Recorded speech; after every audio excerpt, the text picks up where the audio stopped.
और शुभम रेवाड़ की जो हालत है वो चिंताजनक है। बहुत खराब हालत हो रही है उनकी। सरकार कुछ सुन नहीं रही है। अब की बार ठान ही लिया है कि अब आगे चुनाव करवाएंगे। अभी सिंडिकेट सदस्य हैं सरकार के, वो आते हैं कचौरी समोसे खा के चले जाते हैं। आज तक कभी उन्होंने छात्रों से संवाद नहीं किए। ये आंदोलन जारी रहेगा, सरकार यदि बात नहीं मानी तो आगे की रणनीति क्या होगी? देखिए, आंदोलन तो लगातार चलता रहेगा, साल लग जाए 2 साल लग जाए। नमस्कार, मैं हूं जर्नलिस्ट अरूज और आज जन उड़ान की टीम आप पहुंचे राजस्थान यूनिवर्सिटी जयपुर में, जहां पे आज जो विद्यालय में आप देख सकते हैं, विश्वविद्यालय के अंदर छात्र यहाँ बैठे हुए हैं और आज इनका 20वां दिन है। 20 दिन हो गए हैं इनको जो धरना देते हुए। इनकी मुख्य मांग यह है कि 4 साल से यूनिवर्सिटी में जो इलेक्शन है वो बंद पड़े हुए हैं और जो इलेक्शन हो नहीं रहे, तो मुख्य मांग यही है कि जो इलेक्शन है उनको सरकार करवाए। सर, 20 दिन हो गए, जो सरकार ने सुध नहीं ली कहते हैं, अधिकारियों से बात करते हैं, क्या जवाब आता है? देखिए, हम छात्र संघ चुनाव बहाली की मांग के साथ साथ राजस्थान विश्वविद्यालय की अन्य 13 मांगों को लेकर बैठे हैं। मैं आपको बता देना चाहता हूं, हमारी अभी तक न तो राजस्थान विश्वविद्यालय से इन 13 मांगों पर सहमति बनी है और न ही अभी तक राजस्थान सरकार की तरफ से छात्र संघ चुनाव बहाली की कोई घोषणा की गई है। तो तमाम चीज़ों को लेकर हमारी कोई सहमति नहीं बनी है। हम देख रहे हैं अभी 20 दिनों से लगातार धरने पर बैठे हैं।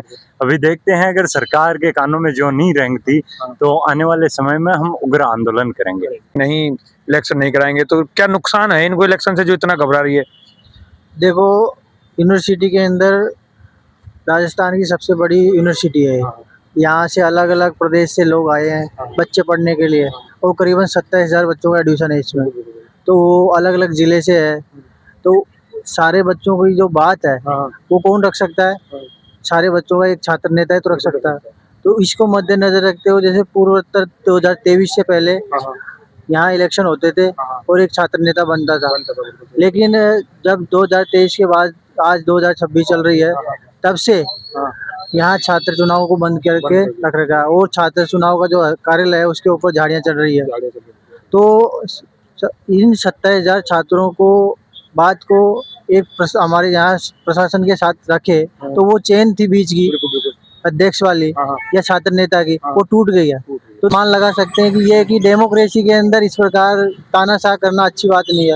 ये बिल्कुल सही कहा सर। वो शुभम रेवाड़ जी भी हैं, उन 13 दिन से भूख हड़ताल पे हैं। वो कह रहे हैं कि उनकी जो किडनी वगैरह है उनमें दिक्कत आ सकती है और ज़्यादा रहा तो सरकार है जो अपनी मांगों को सुने या फिर उनको जो उनका अनशन है, भूख हड़ताल है, उसको तुड़वाएं। तो उनके बारे में क्या कहेंगे कि भाई सरकार सुनेगी नहीं सुने, क्या स्थिति कोई गंभीर भी हो सकती है क्या सर?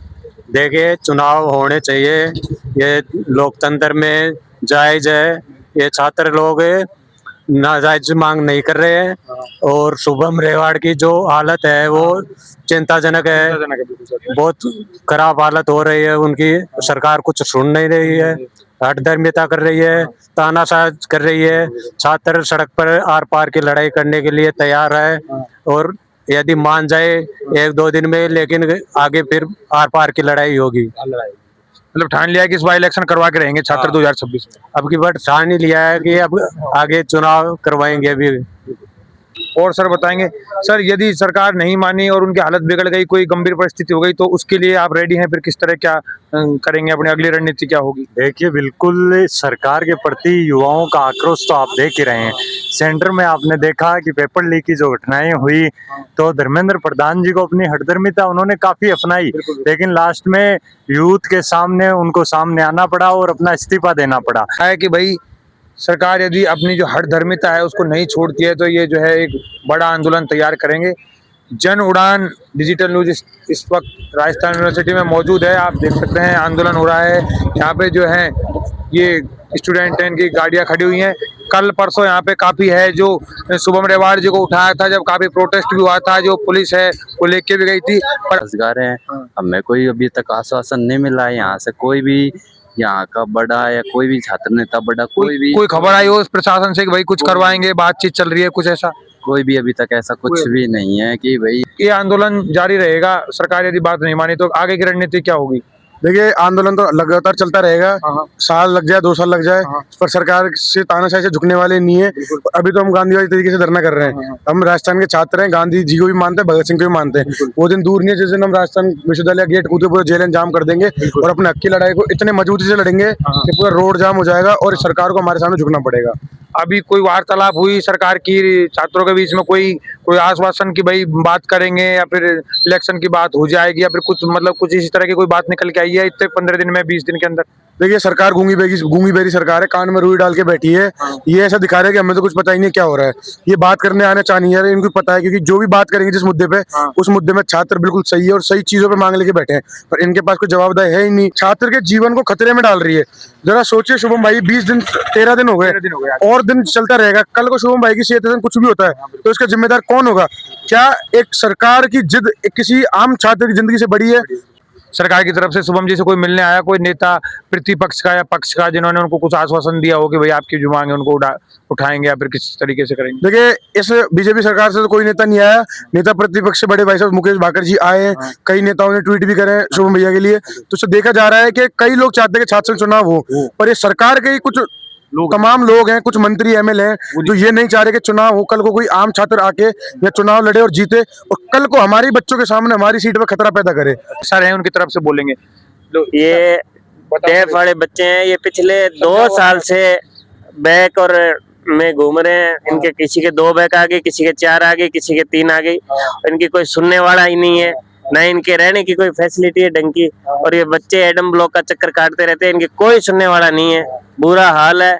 अब इस यूनिवर्सिटी में ये जो बोलते हैं, जो कुछ करवा सकते हैं, उनकी नहीं माने तो इनकी कौन सुनेगा? साथ छात्र नेता कमल चौधरी जी हैं। सर ये जो है 13 दिन शुभम जी को हो गए, 20 दिन ये जो प्रोटेस्ट है यहाँ पे डेट मेंशन हो रही है कि भाई 20 दिन से बैठे हैं, तो ये सरकार से बात हुई या फिर नहीं हुई? क्या बात बनी आगे की सहमति? यदि नहीं माने तो क्या रणनीति रहेगी आगे के लिए, किस तरह बीट करेंगे इसकी? सरकार को भ्रष्टाचार से फुर्सत नहीं, बात कहाँ से करेगी छात्र नेताओं से? और अभी तक सरकार की कोई वार्ता नहीं हुई, यहाँ कोई वार्ता नहीं। अगली रणनीति क्या होगी? अगली तो वो ये हमारा तो आंदोलन ही है, और क्या। हाँ, लड़ाई लड़ेंगे, सरकार से बड़ी क्रांतिकारी आंदोलन करेंगे, बहुत जबरदस्त। तो यदि आंदोलन से बात नहीं बनी या फिर अब तक भी आपने इतना आंदोलन करे थे, जैसे कि 13 दिन से शांतिप्रिय आंदोलन चल रहा था, भूख हड़ताल चल रही थी, तो अब कोई नई टेक्निक से करेंगे या फिर? 20 दिन हो गए देखो आंदोलन, 20 दिन हो गए, काफी टाइम से बैठे हैं, बारिश आ रही है तेज। और इसके अलावा सर कोई? इसके अलावा तो यही है, यहाँ की कुलपति है उसको घेरेंगे, कोशिश कर रहे हैं कि जल्द ही बहुत बड़ा आंदोलन इस विश्वविद्यालय की धरती पे करेंगे। तो भाई साहब का कहना था कि ये जल्द ही एक बड़ा आंदोलन है उसकी तैयारी करेंगे यदि ये सरकार इनकी जो बात है नहीं मानती है तो।